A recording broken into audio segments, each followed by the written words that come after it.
Assalamualaikum and hi everyone. Welcome back. We are now in chapter 3 of the conceptual framework for financial reporting. And now chapter 3 is dealing with financial statements and the reporting entity. So this chapter will explain the objective and scope of financial statement, the reporting period, going concern assumption, reporting entity, and consolidated and unconsolidated financial statements. What are the objectives of financial statement? The objectives of financial statement is to provide financial information about the reporting entities, asset, liabilities, equity, income, and expenses.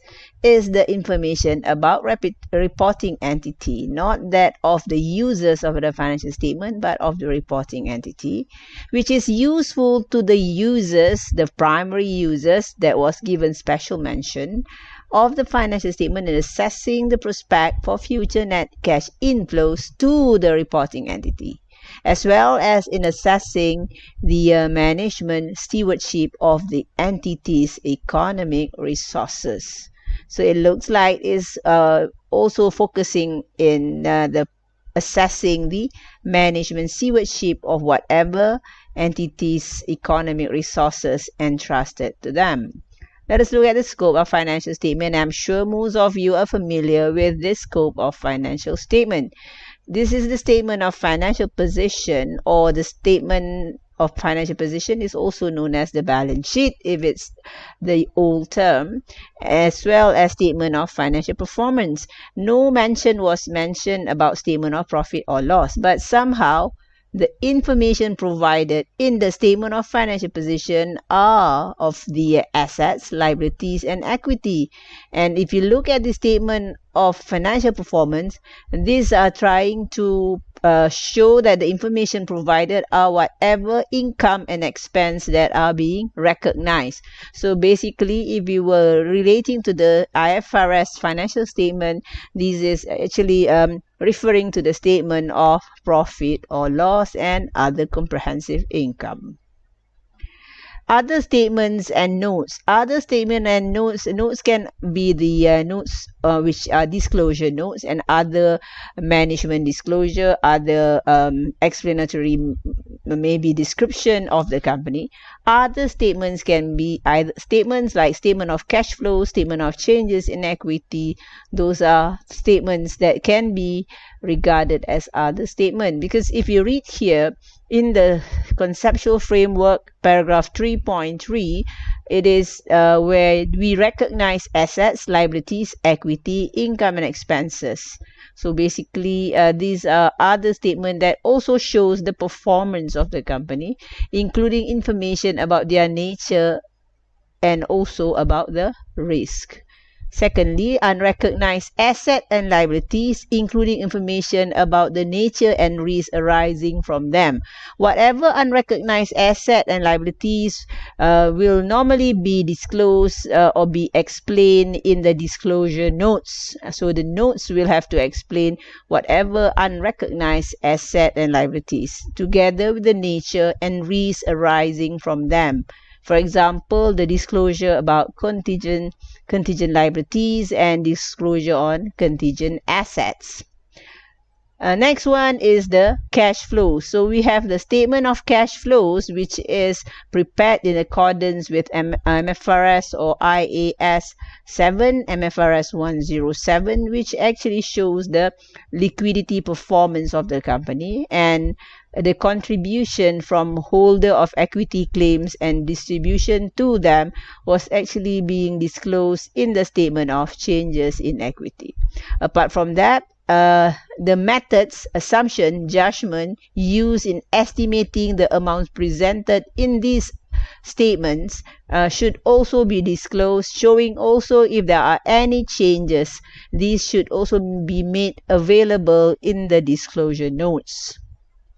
Reporting period. Reporting period are actually a specified period of time in which the financial statements are being prepared for, which they provide financial information about the assets and liabilities.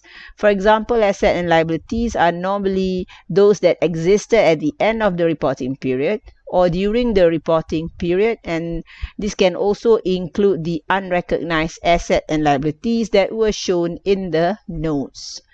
Second one is the income and expenses that are prepared for the reporting period disclosed in the statement of profit or loss for one particular period, let's say for 3 months, for half yearly, or maybe for one financial year, for that particular reporting period at the beginning towards the end of that particular reporting period. This is to help users to identify and assess any changes and trends in the financial statement, so as to also provide comparative information for at least one preceding period.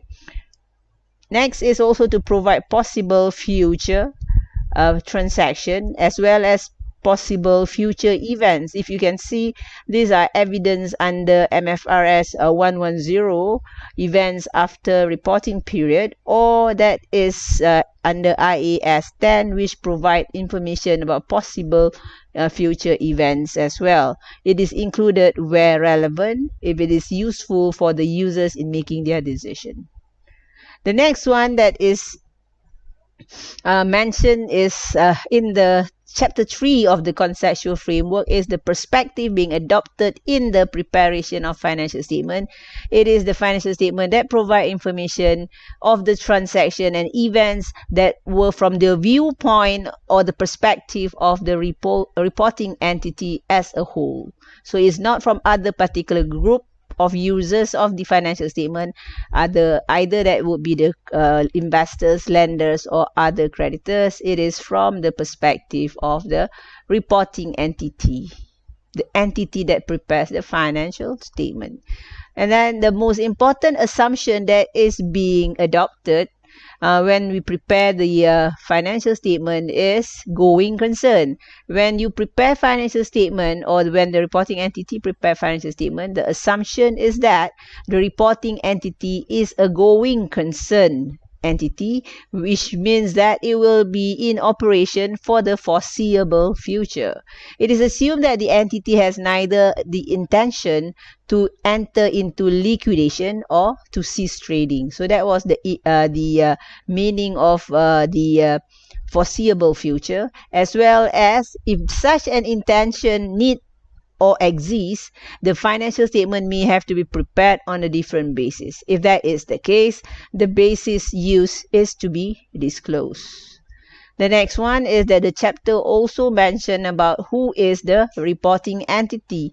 Reporting entity is the entity that is required by law or maybe any particular regulation of a country, or maybe required by the, let's say, the Companies Act of that particular jurisdiction to prepare required by or chooses to prepare the financial statements.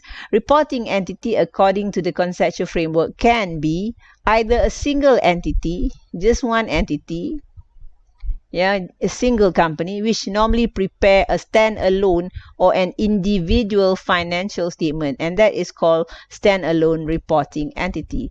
The next one is a portion of an entity, a portion of it only. If this is the whole entity, just some portion of it. For example, the division of a reporting entity that prepares its financial statement. A reporting entity can also be a portion of an entity.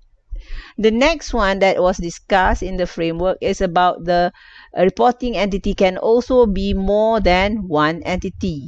More than one can be two or maybe more. Two or more can be three or more than that. If it is prepared for a group, that is normally when it has parent-subsidiary relationship. Parent-subsidiary relationship is where one company acquires another company, and together the acquirer has a control, and therefore it forms a group. And this group relationship of parent-subsidiary relationship will requires the company or the reporting entity that is the parent to prepare the consolidated financial statement. The next one is parent alone. So here is the case where the parent is the one that prepare the financial statement, and that financial statement is the case that you call unconsolidated financial statement, which is designed to provide information just about the parent's asset, liabilities, equity, income and expenses, and not those of its subsidiaries. This is different from the first one, where this is designed to provide the information of both the parent and the subsidiary as a single entity. The next one is more than one entity, but this is not linked by parent subsidiary relationship. So basically, this is in the case of a combined financial statement. Combined financial statement, however, there is no particular reporting standards that has guided the way the combined financial statement should have been prepared, or the particular rules and principles, and therefore this could be maybe the possibility in the future if there is any standard relating to two entities or more which are not linked by parent subsidiary relationship. That's it. That is chapter 3. Great job. You get through this chapter, and I will see you in the next chapter. Thank you for watching, and I'll see you again until we meet you again. Thank you, and Assalamualaikum, and have a pleasant day ahead.